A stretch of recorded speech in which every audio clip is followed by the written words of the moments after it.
Hi అండి, నేను మీ కీర్తిని. Welcome to Vantabadi. ఈరోజు మన వంటబడి ఛానల్లో మీ అందరి కోసం ఎగ్ కర్రీ అయితే చేస్తున్నాను. మరి చూసేద్దామా? ఈ కర్రీ కోసం 3 ఉల్లిపాయలు, 3 గుడ్లు, 3 పచ్చిమిర్చి కూడా వేసుకోండి. ఆయిల్ వేడైన తర్వాత పచ్చిమిర్చి వేసి లైట్గా వేయించుకొని ఉల్లిపాయ ముక్కలు కూడా వేసి బాగా వేయించుకోవాలి. చిన్న మంటపై దగ్గరుండి వేయించుకోండి. రుచికి తగినంత సాల్ట్ వేసుకొని బాగా వేగనివ్వండి. సాల్ట్ ఉల్లిపాయ ముక్కల్లో వేయడం వల్ల ఉల్లిపాయలు తొందరగా వేగిపోతాయి. ఉల్లిపాయలు బాగా వేగాయండి. నేనైతే ఇప్పుడు ఇందులో ఉన్న పచ్చిమిర్చిని అయితే తీసేస్తున్నాను. ఎందుకు తీస్తున్నాను అనుకుంటున్నారా?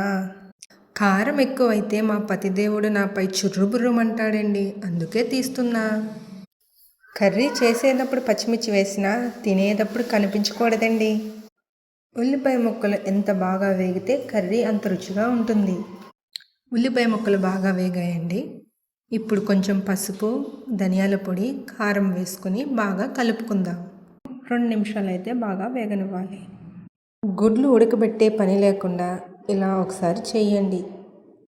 ఉల్లిపాయ ముక్కలు చిన్న మంటపై దగ్గరుండి దోరగా వేయించుకోండి. ఉల్లిపాయ ముక్కలు బాగా వేగాయండి. చిన్న గ్లాస్ వాటర్ తీసుకొని కర్రీలో వేస్తున్నాను. మీరు చేసుకునే కర్రీని బట్టి వాటర్ ఎక్కువ వేసుకోండి.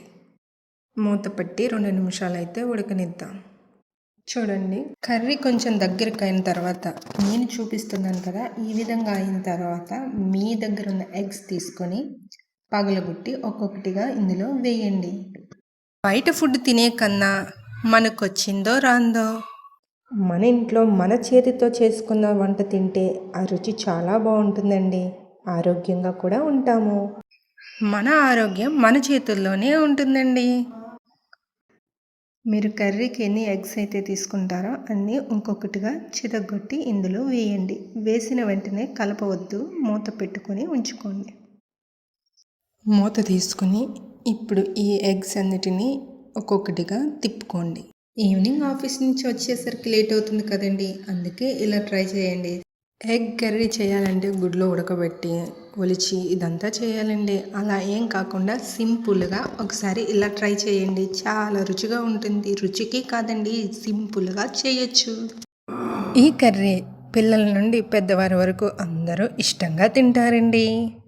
మూత పెట్టుకుని 2 నిమిషాలు అయితే ఉడికనిద్దాం. కర్రీ అయితే అయిపోయిందండి.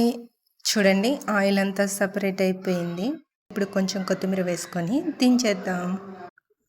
వేడి వేడి అన్నంలో వేసుకొని వేడి వేడిగా తింటే ఆ రుచే వేరబ్బా. ఒకసారి మీరు కూడా ట్రై చేసేయండి. నేను చేసే వంటలు మీకు నచ్చితేనే చూడండి. Thank you.